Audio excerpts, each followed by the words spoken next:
ఓం శ్రీ గురుభ్యో నమః. నేను సంవత్సరాల క్రితం తయారు చేసినటువంటి తెలుగు మెటీరియల్.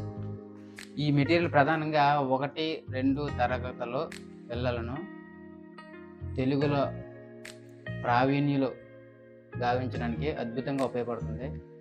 అయితే ఈ మెటీరియల్ ప్రధానంగా ఒకటోది యత్నదోష పద్ధతి. సైకాలజీలో ఉంటుంది మనకు, ట్రయల్ అండ్ ఎర్రర్ మెథడ్లో మేము తయారు చేసాం. అంటే ఇది వేరే విధంగా అనుకుని తయారు చేస్తే చివరికి ఈ విధంగా తయారై ఉంది. తర్వాత మనకి కార్యశాతక నిబంధన సిద్ధాంతం అని చెప్పేసి సైకాలజీలో ఉంటుంది. వాళ్ళు ఏం చేస్తారంటే ఏదైతే టాపిక్ ఉంటుందో టాపిక్ని చిన్న చిన్న పార్ట్లుగా విడదీస్తారు. అంటే చట్టాల కింద విడదీసి ఒక్కొక్క చట్టాన్ని బోధించిన తర్వాత ఓవరాల్గా దాని మీద వాళ్ళకి అవగాహన కల్పిస్తారు అన్నమాట. అంటే వీళ్ళు గెస్టాల్ట్ వాదులకు వ్యతిరేకులు అన్నమాట, ఈ స్కిన్నర్ కార్యశాతక నిబంధన. అయితే నేనేం తీసుకున్నానంటే మొత్తం తెలుగులో ఉన్నటువంటి అక్షరాలన్నిటినీ విడగొట్టాను అనే దాని గురించి నేను ట్రై చేసి చివరికి మెటీరియల్ తయారు చేయడం జరిగింది. అదే ఎలా తయారు చేశాను అనేది ముందుగా నేను మీకు చెప్తాను. ఇక్కడ బ్లూ కలర్ టేబుల్ ఉంది, బెంచ్ ఉంది. అక్కడ ఆరెంజ్ కలర్ బెంచ్ ఉంది. ఈ బ్లూ కలర్ బెంచ్లో పాకెట్స్ ఉన్నాయి. 13 పాకెట్స్లో కొన్ని ఫ్లాష్ కార్డ్స్ని పెట్టాను, ఉంచడం జరిగింది. అదేవిధంగా పక్కన ఆరెంజ్ కలర్ బెంచ్లో కూడా పాకెట్స్ ఉన్నాయి. 15 పాకెట్స్ ఉన్నాయి అందులో. ఆ 15 పాకెట్స్లో కూడా కొన్ని రకాల ఫ్లాష్ కార్డ్స్ ఉంచాను అనమాట. మొత్తం ఈ టేబుల్లో ఉన్న ఫ్లాష్ కార్డ్స్, టేబుల్ పాకెట్స్లో ఉన్న ఫ్లాష్ కార్డ్స్ని ఉపయోగించి మొత్తం తెలుగుకి సంబంధించినటువంటి ఎటువంటి పదాన్నైనా, సరళ పదాన్నైనా, ద్విత్వాక్షర పదాన్నైనా, సంశ్లేషాక్షర పదాన్నైనా, ఎటువంటి పదాన్నైనా ఈ ఫ్లాష్ కార్డ్స్ని ఉపయోగించి మా పాఠశాలలో చదువుతున్న 1, 2 తరగతుల విద్యార్థులు చక్కగా యాక్టివ్గా ఆ పదాన్ని, ఆ వాక్యాన్ని తయారు చేయగలరు. ఈవెన్ అది ద్విత్వాక్షర పదమైనా తయారు చేయగలరు, సంయుక్తాక్షర పదమైనా తయారు చేయగలరు, సంశ్లేషాక్షర పదమైనా తయారు చేయగలరు. అయితే నేను ముందు ఎలా ప్లాన్ చేసుకున్నానంటే యాక్చువల్గా డొక్కులు తీసుకుని డొక్కుల్లో పెడదామని అనుకున్నాను. అయితే ట్రైల్లో పెట్టాను, కొన్ని రోజులు మెయింటైన్ చేశాను. కానీ అది కొంచెం నాకు ఇబ్బందిగా అనిపించి ఇలా టేబుల్ మనకు ఉంది కదా, ఈ టేబుల్లో పాకెట్స్లా చేసి పాకెట్స్లో ఫ్లాష్ కార్డ్ ఉంచితే బాగుంటుంది, పిల్లలకి చక్కగా అందుబాటులో ఉంటుందనే ఉద్దేశంతో నేను ఈ విధంగా చేయడం జరిగింది. ఈ పాకెట్స్ అనేవి మార్కెట్లో మనకి పార్సిల్ కవర్స్ ఉంటాయి. ఆ పార్సిల్ కవర్స్లో ఒక్కొక్క కవర్ని కూడా ఒక పాకెట్ కింద ఎంచుకుని ఆ పాకెట్లో ఎంచుకుని టేప్తో 2-in-1 టేప్తో అంటించేసాను బెంచ్కి. అయితే ఏ పాకెట్లో ఏవి పెట్టాలి అనేది ఇక్కడ ఒక సిస్టమేటిక్గా పెట్టాలని ఆలోచనతో నేనేం చేశానంటే ఫస్ట్ ఉన్నటువంటి ఈ పాకెట్లో అచ్చులు ఆ నుంచి అమ్హా వరకు ఉన్న అక్షరాలను మాత్రమే ఈ పాకెట్లో ఉంచడం జరిగింది. అంటే మా పాఠశాల విద్యార్థులు 1, 2 తరగతిలో అచ్చులలో ఒక అక్షరం కావాల్సి వస్తే ఈ పాకెట్ దగ్గరకు వచ్చి వాళ్ళకి ఏ అక్షరం కావాలో ఆ అక్షరాన్ని ఇందులో వెతుక్కొని తీసుకోవటం జరుగుతుందన్నమాట. ఈ పాకెట్లో ఉన్న అక్షరాలన్నింటినీ కూడాను ఒక పేపర్, ఇవి కూడా పేపర్సే, ఇవి కూడా 2-in-1 ట్రాన్స్పరెంట్ కవర్స్ అనమాట, మనకు మార్కెట్లో దొరుకుతాయి. ఆ కవర్లోనూ ఈ ఫ్లాష్ కార్డ్ మీద ఈ లెటర్ రాసి ఈ కవర్ లోపల పెట్టేసి టేప్ పెట్టాను అనమాట. అలాగా ఈ అచ్చుల కార్డులు అన్నింటిని కూడా తయారు చేసి అచ్చులు పాకెట్లో ఈ కార్డులన్నింటిని కూడా ఉంచడం జరిగింది. ఈ పాకెట్లో ఉన్నటువంటి పేర్లకు మీద ఇక్కడ పేరు కూడా రాశాను, అచ్చులు అని. అచ్చుల్లో ఉండే అక్షరాలు కూడా ఇక్కడ నేను ఇన్ఫామ్ చేసి ఇక్కడ రాయడం జరిగింది. తర్వాత అచ్చుల తర్వాత మనకు వచ్చేవి హల్లులన్నీ ఒకేసారి ఇచ్చేయలేదు, హల్లులన్నిటికీ ఒకే పాకెట్ నేను ఇవ్వలేదు. రకాల గుర్తులను, హల్లుల యొక్క ఒత్తులను హల్లులకి ఎలా అటాచ్ చేశాను అనేది ఇక్కడ మీరు చూడండి. ఇక్కడ ఫస్ట్ పాకెట్లో అచ్చులు ఉంటాయి, ఇది సమస్య లేదు, ఓకే. సెకండ్ పాకెట్కి వచ్చేసరికి కా వర్గం, హల్లుల్లో వర్గాలు ఉన్నాయి. కా వర్గం, చా వర్గం, టా వర్గం, తా వర్గం, పా వర్గం, యారా లాభాలు. అయితే ఇక్కడ నేను ఎలా ప్లాన్ చేశానంటే కా వర్గానికి సంబంధించినటువంటి అక్షరాలన్నిటినీ అంటే కా వర్గంలో అంటే ఏం అక్షరాలు ఉంటాయి, 5 లెటర్స్ ఉంటాయి. ఏంటంటే క, ఖ, గ, ఘ, ఇ. ఈ 5 అక్షరాలకు సంబంధించిన ఫ్లాష్ కార్డ్స్ని ఈ పాకెట్లో మాత్రమే ఉంటాయి, ఇంకెక్కడ దొరకవు. ఇక్కడ ఉన్న పాకెట్లు అన్నింటిలో ఏ పాకెట్లో వెతికినా కా వర్గం యొక్క అక్షరాలు దొరకవు. ఈ వర్గం యొక్క పాకెట్లో, కా వర్గం యొక్క పాకెట్లో మాత్రమే ఈ అక్షరాలు అనేవి దొరుకుతాయి. అయితే ఈ అక్షరాలని నేను ఎలా తయారు చేశానంటే డిఫరెంట్గా తయారు చేశాను అనమాట. ఇక్కడ చూడండి, ఒక అక్షరం తయారు చేశాను. కా వర్గంలో ఒక అక్షరం కా. కానీ తలకట్టు ప్లెయిన్‌గా ఉంటది. అక్కడ కలర్ ఏసి ఉండదు. ఇది ఎందుకు ఉండదో, మనం పదాన్ని తయారు చేసేటప్పుడు చాలా రకాల ఇబ్బందులను ఎదుర్కొంటున్నాం. ఆ ఇబ్బందుల్ని నుంచి ఫ్లాష్ కార్డ్స్‌ని ఉపయోగించి పదాన్ని తయారు చేయాలంటే ఇబ్బందులొస్తున్నాయి. ఆ ఇబ్బందుల నుంచి అధిగమించి ఆ పదాన్ని తయారు చేయడానికి నేను ఇలా ట్రాన్స్‌పరెంట్‌గా తయారు చేశాననమాట. అయితే ఇందులో కా అనే అక్షరం ఎలా ఉన్నది అంటే, ఈ ఫ్లాష్ కార్డ్ లోపల అదే ఈ మైకా కవర్ ఉంది కదా! ఈ కవర్ లోపల ఒక కా అనే అక్షరాన్ని ముందు పేపర్ మీద వైట్ పేపర్ మీద రాసేసి, మార్కర్‌తో రాసేసి మనం సిజర్‌తో కట్ చేస్తానండి షేప్ కట్ చేసి లోపల పెట్టి ఏం చేశానంటే, వైట్ సెల్లోపిన్ టేప్‌ని రౌండ్ అప్ చేసి ఈ మైకా కవర్‌కిని దీనికి మధ్యలో అందేటట్టు పెట్టిస్తే మరి ఇది కిందకి పైకి ఊగదు. ఇలా చూడండి. ఊగదు. కిందకి పడదు, మీదకి ఎళ్ళదు, ఎటు ఎళ్ళదు. అలాగే ఉంటదనమాట. వైట్ సెల్లోపిన్ టేప్ లోపల మైకా కవర్‌కిని ఆ లెటర్‌కిని 2 ప్లేసెస్‌లో మనం అటాచ్ చేస్తే అది మరి ఇంకా మూవ్ అవ్వదనమాట. అలాగే ఈ కాకి సంబంధించినటువంటి అక్షరాలని ఒక 3 తయారు చేశాను. అంటే ఇవి కా వర్గంకొచ్చేసరికి అల్పప్రాణ అక్షరాలున్నాయి. ఇందులో మరలా మహాప్రాణ అక్షరాలున్నాయి. అల్పప్రాణ అక్షరాలనేవి మనకి ఎక్కువగా ఉపయోగపడతాయి కాబట్టి వాటిని ప్రతి అల్పప్రాణ అక్షరాన్ని కూడా 3 కార్డుల కింద 3 ఫ్లాష్ కార్డుల కింద తయారు చేశాను. మహాప్రాణ అక్షరాలు మనకి ఎక్కువగా ఉపయోగపడవు కాబట్టి 2 తయారు చేయడం జరిగింది.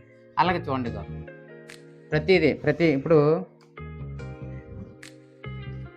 అల్పప్రాణ అక్షరాలు, మహాప్రాణ అక్షరాలు ఉన్నాయి. ఇప్పుడు కా వర్గానికి సంబంధించిన లెటర్స్ అన్నీ కూడా కా వర్గం పాకెట్ అని చెప్పేసి, కా వర్గంలో ఉన్న అక్షరాలన్నీ కూడా ఈ పాకెట్‌లో ఉంటాయని చెప్పేసి మా పిల్లలకి నేను చెప్పడం జరిగింది. అదేవిధంగా నెక్స్ట్ చా వర్గం. చా వర్గంలో కూడా అల్పప్రాణ అక్షరాలు ఉంటాయి, మహాప్రాణ అక్షరాలు ఉంటాయి. అల్పప్రాణ అక్షరాలన్నీ 3 కార్డులు, మహాప్రాణ అక్షరాలన్నీ కూడా 2 కార్డులు చొప్పున తయారు చేసి ఈ చా వర్గం పాకెట్‌లో ఉంటాయి. అదేవిధంగా టా వర్గం పాకెట్‌లో టా వర్గం యొక్క అక్షరాలు టాటా డాటా అన. టా వర్గంలో తాత దాద నా. ఇది పా వర్గం. పా వర్గంలో పాప బాబ మా.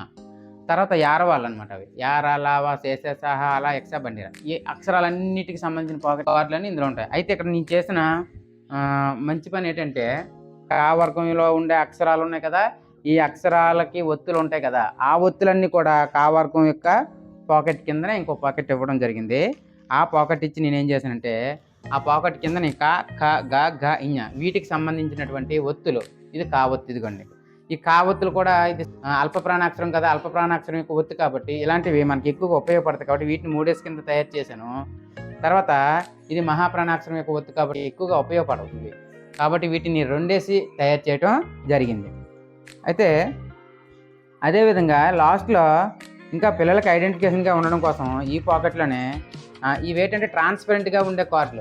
ఎర్లీ స్టేజ్లో ఇంకా అర్థం అవడానికి ఏం చేశానంటే, ఇది కా ఉంటుంది, కా అనే అక్షరం ఉంటుంది అల్పప్రాణాక్షరం, దాని యొక్క ఒత్తుని హైలైట్ చేస్తూ రాశాను అనమాట. ఇక్కడ చూడండి, అలా ఒత్తుకాని మనం హైలైట్ చేస్తూ లెటర్ని మనం ఆ లెటర్కి యొక్క ఒత్తుని హైలైట్ చేస్తూ ఇలా చూపించడం జరిగింది అనమాట. ఇలాంటి కార్డులు అన్నీ కూడా బ్యాక్ సైడ్ ఉంటాయి. ఇప్పుడు ట్రాన్స్పరెంట్గా ఇచ్చినటువంటి ఈ కార్డులు ఉన్నాయి కదా, ఈ కార్డులకి బ్యాక్ సైడ్ నేను పెట్టడం జరిగింది అనమాట. అనేవి ఒక పాకెట్లో హల్లుల్ని మళ్ళీ వర్గాల కింద విభజించాం. కా వర్గం, చా వర్గం, టా వర్గం, తా వర్గం, పా వర్గం, యార వర్గం. వీటికి సంబంధించిన ఒత్తులన్నిటి కూడాను వాటి పాకెట్స్కి కిందనే ఇవ్వడం జరిగింది. కా వర్గం ఒత్తు అక్షరాలు పైన ఉంటాయి, కా వర్గం యొక్క ఒత్తులు కింద ఉంటాయి. చా వర్గం అక్షరాలు పైన ఉంటాయి, వాటి యొక్క ఒత్తులు కింద ఉంటాయి. అదేవిధంగా టా వర్గం అక్షరాలు పైన ఉంటాయి, టా వర్గం ఒత్తులు కింద ఉంటాయి. టా వర్గం అక్షరాలు పైన ఉంటాయి, టా వర్గం ఒత్తులు కింద ఉంటాయి. అదేవిధంగా పా వర్గం అక్షరాలు పైన ఉంటాయి, పా వర్గం ఒత్తులు కింద ఉంటాయి. అదేవిధంగా యారవాళ్ళ వాటి యొక్క అక్షరాలు పైన ఉంటాయి, కిందననేవి ఒత్తులు అనేవి ఉంటాయి అన్నమాట. ఇక్కడ నేను ఈ మెటీరియల్ని 2021లో తయారు చేశాను. అంటే మాడిఫై చేసుకుంటూ వచ్చాను. 2022లో మళ్ళీ మాడిఫై చేశాను. అయితే అప్పుడు తయారు చేయడం వల్ల ఏంటంటే పార్ట్లు అవి మాసిపోయి నల్లగా పాకెట్లు అవి కూడా కొంచెం నల్లగా అయిపోయాయి. అంటే ఇంకేం లేదు. నెక్స్ట్ చూడండి, ఇక్కడ నెక్స్ట్ మనకి ఈ బ్లూ కలర్ బెంచ్ అయిపోయింది. ఈ బ్లూ కలర్ బెంచీలో ఉన్నవి అచ్చులు, హల్లుల ఒత్తులు ఉన్నాయి బ్లూ కలర్ బెంచ్లు. ఇప్పుడు మనం ఏంటి ఆరెంజ్ కలర్ బెంచ్లోకి వచ్చేసాం. ఆరెంజ్ కలర్ బెంచ్లోకి వచ్చేసరికి మనకి గుణింతాల గుర్తులన్నింటిని కూడా ఈ బెంచ్లో ఇవ్వడం జరిగింది.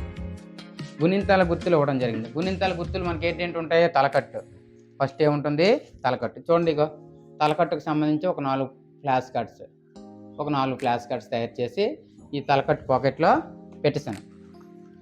తలకట్టు తర్వాత దీర్ఘం. దీర్ఘానికి సంబంధించినటువంటి కార్డులు ఒక 4 ఈ పాకెట్లోనే పెట్టడం జరిగింది.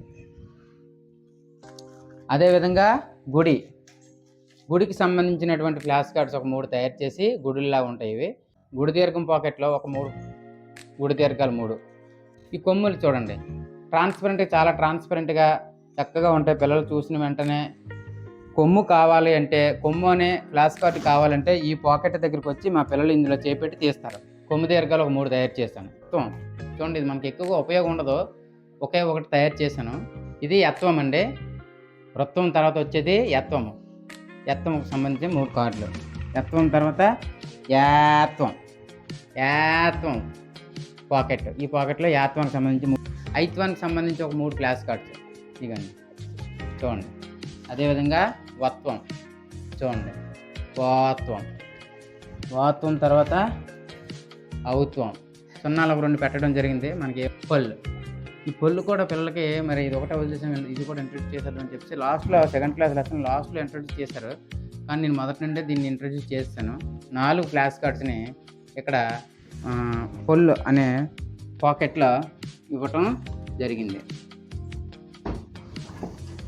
తెలుగు భాషకి సంబంధించి 1-2 తరగతులు మరియు ఇంకా పై తరగతులకు వెళ్ళిపోయి అక్షరాలను గుర్తించలేకపోవడం, తెలుగు చదవలేకపోవడం అనే ఇబ్బంది ఉన్న వాళ్ళకి కూడా ఈ మెటీరియల్ చాలా ఉపయోగపడుతుంది.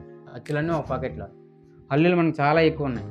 హల్లుల విషయంలో హల్లులకు మళ్ళీ ఒత్తులు కూడా ఉంటాయి. కాబట్టి హల్లుల్ని కావర్గం, చావర్గం, టావర్గం, తావర్గం, పావర్గం, చార్వాలుగా విభజించుకున్నాం. మళ్ళీ వాటి యొక్క ఒత్తులను ఆ పాకెట్ కిందనే ఇవ్వటం జరిగింది. ఇవి అచ్చులు, హల్లులు, బ్లూ కలర్ బెంచ్. ఆరెంజ్ బెంచ్లో గుణింతాల గుర్తులకు సంబంధించి పాకెట్ అన్నమాట. తలకట్టుకు ఒక పాకెట్, దీర్ఘంకి ఒక పాకెట్ అలా ఇవ్వటం జరిగింది. ఇప్పుడు ఈ మెటీరియల్ని ఉపయోగించి నేను మా పాఠశాలలోని 1-2 తరగతుల పిల్లలు పదాలని కానీ వాక్యాలని కానీ ఎలా తయారు చేస్తున్నారో, ఒక అక్షరం వచ్చింది అంటే ఆ అక్షరం అచ్చుల్లో ఉంటుందా, హల్లుల్లో ఉంటుందా, ఒకవేళ హల్లుల్లో ఉంటే ఏ వర్గంలో ఉంటుంది, కా వర్గంలో ఉంటుందా, చా వర్గంలో ఉంటుందా, యార్వాల్లో ఉంటుందా. ఒక పదాన్ని తయారు చేయడానికి అవసరమైనటువంటి అచ్చులు, హల్లుల ఒత్తులు, గుణింతాల గుర్తులు వీటన్నిటిని ఉపయోగించి ఒక విద్యార్థి 1వ తరగతి విద్యార్థి అయినా 2వ తరగతి విద్యార్థి అయినా పదాలను ఎలా తయారు చేస్తారనేది నేను ఇప్పుడు మా పిల్లల చేత చేయించి మీకు చూపిస్తాను. ఓకే.